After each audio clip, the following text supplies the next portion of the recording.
How you doing? What's the feel right now? Oh man, I feel great, bro. I woke up this morning at 2:11, and which is unbelievable. I've been drinking water, feel mad strong, hydrated. Just got back from Joe's famous Italian ice. That was great. Shout out to that guy. You guys owe me free ice cream. We had ice cream just now, and I'm excited. Not planning on working out today, just because that's just how I get down. But I am going to spend at least like 30 minutes just touching hands with some of these people that are here, signing some of their pictures and taking some pictures. So that's my spiel, and I'm here to answer you guys' questions. So what's going on? Why don't you do a workout? Is it just you don't want to show anything for the cameras, kind of keep your secrets close? I think that right now is a little bit of a mystique about what I got to offer, how I've progressed, and I want to keep it that way. Yeah, for sure. Took a shirt off at the face-off yesterday. Yeah. What was the thought process there? Man, because I just feel good. Last time me and Daniel Cormier we faced off on stage, I just felt like he was so unsure about maybe his weight cut or his physique or whatever that he turned his back to the audience, and that just showed a little weakness in that at that moment. And so I just wanted to just keep it in his face. Like, I think being on top of your weight cut is it's just one more thing that works against Daniel, you know what I mean? Like, he didn't make weight last time. And I know when you cut weight, man, and especially with this new commission, like, he can't weigh anything more than 225 coming into the fight. So he has to find a way to completely rehydrate and get his food in and try to feel strong on the night of the fight. I just think not only is he going against somebody who's beaten him before, who trains at high altitude, who's younger than him, but on top of all that, my weight cut is like unbelievable. And I feel like I'm going to be at full strength. And I hired a new nutritionist and working with a breathing coach and just doing all these things that I feel is going to help me to fly on the night of the fight. Where Daniel Cormier, I mean, a whole week ago, he's been looking all sucked out and drained. You know what I mean? And I think that's going to play dividends in the fight. So yeah, that's why I took off my shirt, because I'm super proud of where I'm at physically. Daniel was like, he said something like, Jon's messing with the formula with doing all that powerlifting. So now I got back to my lean self, my more endurance-based self, my more agility-based self. And I appreciate him giving me good advice to lay off the weightlifting. Daniel worried if Jimmy Manuel was still a contingency plan. As far as you know, if Daniel Cormier is not available, is that a fight you have to take? Listen, you guys know how I get down. I do not take last-minute fights, no matter who says what. Are you worried about Cormier making weight? No, I'm not worried about him making weight. I feel like, what happens if you don't make weight? It's not a title fight, right? It would be a title fight for you, probably. But not for, is that how it works? Yeah, so I'll fight him. Even if he's 5 pounds over, 10 pounds over, I'll fight Daniel Cormier. I feel like I can beat Daniel Cormier. I put in the work. I've trained so hard, and I feel like I can beat him whether he's overweight or not. What is it, like 20% of his purse will go to me? And I would gladly take that 20%. So I hope he's somewhere thinking about quitting on that weight cut. Yesterday, Daniel said that he's seen more doubt in your eyes in the face-off. That's crazy. I heard about that. Yeah, he said that with you, Ariel? Yeah. That he saw doubt in his eyes? That's crazy. Okay, so we were facing off yesterday, and I come up in his face, and he says absolutely nothing. Where normally he's always saying something to me. This time he said absolutely nothing. And he's just looking at me, and I look him down, and I look up at him. Are you scared, Jones? Yeah, he said nothing. He had nothing to say. And then so I didn't have my belt on me, which was a slip up on my side. But I should have had my belt on me. But I didn't want to take a whole bunch of pictures with me without the belt. He got the belt, so I said I'm not even going to stand up here and take these pictures. So as I started to walk away, then he pretended like he was coming after me. What a coward-ass move, right? You get no points for following a man who can't see you. It's not like he chased me. He's like, and then Daniel did like this, like, stop, guy. Like, come on, you're making yourself look silly, and he just stops. It's hysterical. How do you see doubt in my eyes? It's like I think Daniel tries to create realities that aren't true, and I don't know.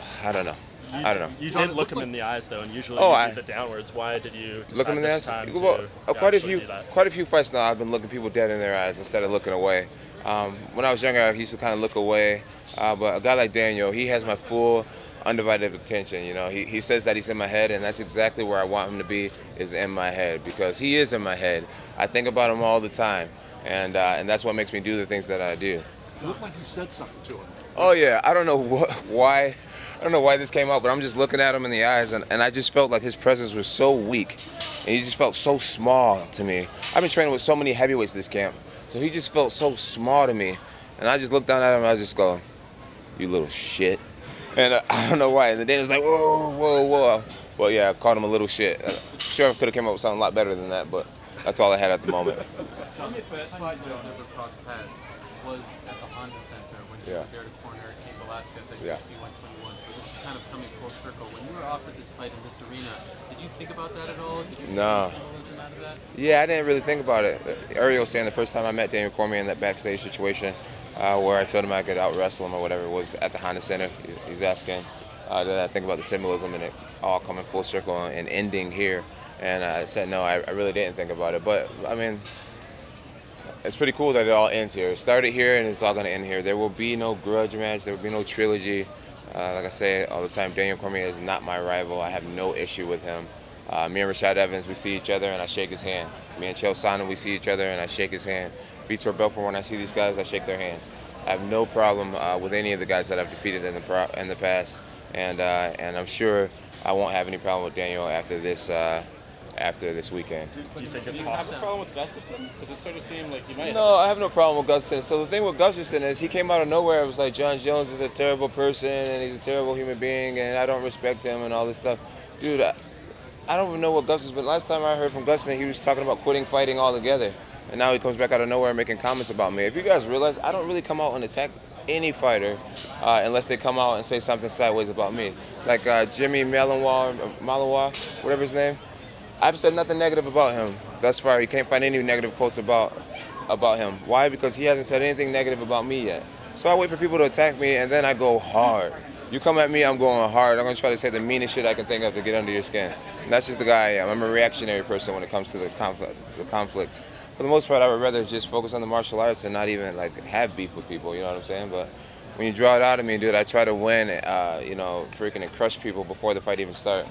Will you be keeping an eye on this fight against Volkan in the back earlier on in the card? To be dead honest with you, bro, sincerely, I haven't watched the Volkan guy fight yet. I have no clue. I hear he's from Russia and I hear he's tough, but I haven't seen not even a highlight video of him yet. Jon, in the countdown clip, you said that he is your Frazier. Who's that, Dan Cormier? Yeah, and that's the first time you've ever acknowledged that anyone is your Frazier. No, I think won the first fight. Yeah, but I think we talked about that with Rashad Evans too. Yeah, you said he wasn't your Frazier. Oh, I said that? Yeah. Oh, well, I must have fucked up on history because Daniel Cormier is not beating me. He's not my Frazier. Daniel Cormier is whoever Muhammad Ali beat twice. So, but Frazier and Ali in their 70s, they would see each other at autograph sessions and they would like argue and they got into a brawl one time. Like, do you think that's going to, like, you guys are going to be 70, 80 years old and always have an issue with each other? No. See, right now, Daniel, I think somewhere inside of him, I think somewhere inside of himself, he's convinced himself that maybe all these excuses are real. You know, for a guy, like I said at the press conference, for a guy who wrestled at the highest level, and he won Strikeforce, and he's had big matches. You know, I've listened to him make so many excuses, and one of his excuses was, you know, I just had that big fight feel, and I wasn't ready for the butterflies that came with it, and I, it's like, what? The big fight feel, butterflies helps you lose the fight? Or he says things like, I was so angry at Jon that I couldn't fight him because I just wanted to street fight him. I just wanted to hurt him. I didn't go out there and compete, and this time I'm going to go out there and compete. It's like that's just the most bullshit excuse I've ever heard. You're not seasoned enough as an athlete. You're not champion enough mindset. You don't have the championship mindset enough to check your emotions and just go out there and compete despite what I said. That goes to show me that you'll never be ready if you're dealing with mental issues like that. I'm too mad. So that's like me getting in a street fight and said I'm not used to street fighting. So I lost that one. What are you talking about? Too angry to win the fight? What type of excuse is that? now I compete. You know, now what Jon Jones says doesn't get under my skin, so now I just compete. What type of dumbass excuse is that? Anyways. What do you think Daniel Cormier's legacy is now, and what do you think it will be when his career is over? Daniel's legacy? Yeah. You know, it's weird when it comes to me and Daniel, because it's like, at the end of the day, I see who he is. I think he's a fucking great guy. I really do. I mean, freaking, you guys are on the reporting business. You guys get to see him a lot more than I see him. He's funny. He has good friends and shit. Like, he's a fucking good dude.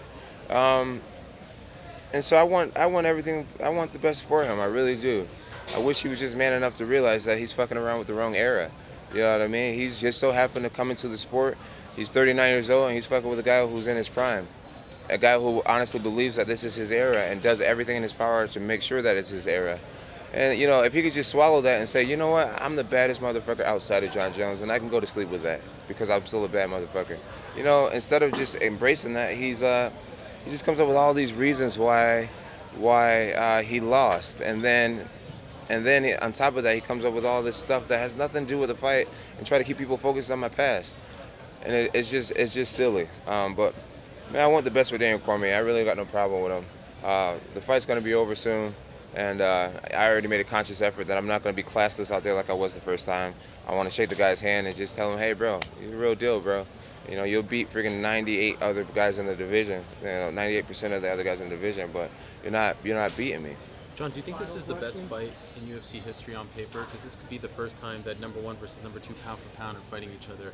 Most people would have you as #1. Most people have him as 2 or 3. Do you think that on paper this should be promoted as the greatest fight in UFC history? I think it is one of the greatest fights in UFC history. As far as where the sport is today, I mean, mixed martial arts skill level is higher than it's ever been. You got guys who could have played in many other sports that are fighting in the UFC. You know, sometimes I go back and I watch, you know, some of our all-time greats, and you see their skill sets, and you're like, man, dude, one of the C-level fighters could beat the champion of that era. You know what I mean? And like right now, we got the science to what it takes to be a fucking high-level athlete in the sport down to a T, and it's safe to say, you know, the sports is higher than it's ever going to be. And for me and Daniel to do what we both have done, you know, it's safe to say that you know, this is probably the highest level of mixed martial arts that you're going to get. For sure, yeah, I mean, yeah, it's safe to say that it's, you know, one of the greatest fights ever. Promoting it as such, no? Man, but you know, I don't really care how they promote it. For me, I'm trying to get my belt back. I'm trying to get my belt back. That's all I truly care about. How is the second title reign going to be different than your first? How the first? One more. That's a good question. How is the second fight going to be better or different than the first? It's going to be way more dominant. I expect more out of myself. And the first time I had some questions about you know, who's the guy, you know, who's going to win this. You got 2 undefeated fighters. Who's always going to go? Now I already know what I can do. I have a great blueprint. I've been studying extensively, and the goal here is to finish the fight. I want to be the first person who makes DC quit inside that octagon, and I believe with all my heart that it's going to happen. God bless you guys. You guys be good.